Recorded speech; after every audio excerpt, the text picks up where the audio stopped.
Hindi pinalampas ng ilang mambabatas ang umano'y malisyosong pahayag ni Quezon City Rep. Jesus Bong Suntay patungkol sa aktres at TV host na si Ann Curtis. Nagdesisyon ang House Committee on Justice na tanggalin sa record ng impeachment proceeding ang sinabi ni Suntay, na nag-imagine raw siya nang makita sa isang hotel si Ann. Ginamit kasi niyang halimbawa ang pag-i-imagine kay Ann, nang magsalita siya sa pagtalakay ng komite sa ikatlong impeachment complaint laban kay Vice President Sara Duterte. Minsan nasa Shangri-La ako, nakita ko si Ann Curtis. Ang ganda-ganda pala niya. You know, may desire sa loob ko na nag-init talaga, at na-imagine ko na lang kung ano ang pwedeng mangyari. Pero syempre hanggang imagination lang yun, ang sabi ni Suntay sa hearing.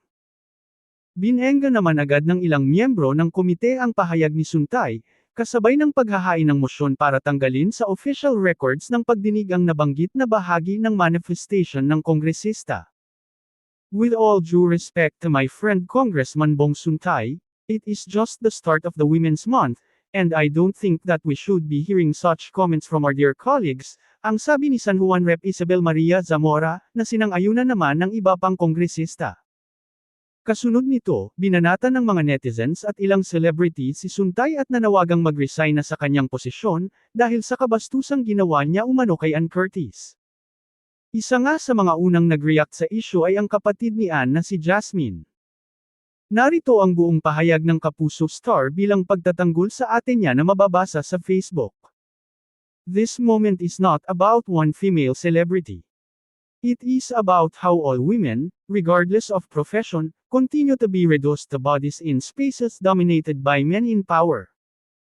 When a congressman publicly narrates his desire and imagination about a woman he once saw, or dreams he saw, in his statements keep changing, it reinforces a culture that treats women as consumable, as spectacle, as fantasy, as objects for commentary, rather than as whole human beings with agency, intellect, and autonomy.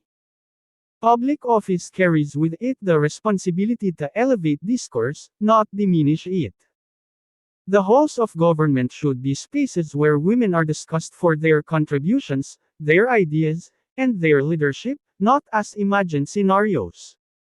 We cannot continue excusing this as just being honest, or just a compliment. It is neither. Respect is not complicated. If we want safer environments for our daughters, nieces, and future leaders, accountability must begin with those elected to represent us.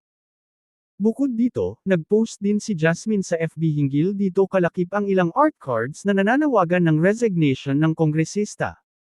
Respectfully, Bong Suntay, what on earth? Bakit ganun ang thinking? Happy National Women's Month! Ibinahagi rin niya ang post ng isang netizen na dapat daw magsampa ng ethics complaint ang kapatid, laban sa mambabatas. Panghuli, sinabi pa ni Jasmine, yung init ng ulo at dugo ko. Ang hirap matulog ha.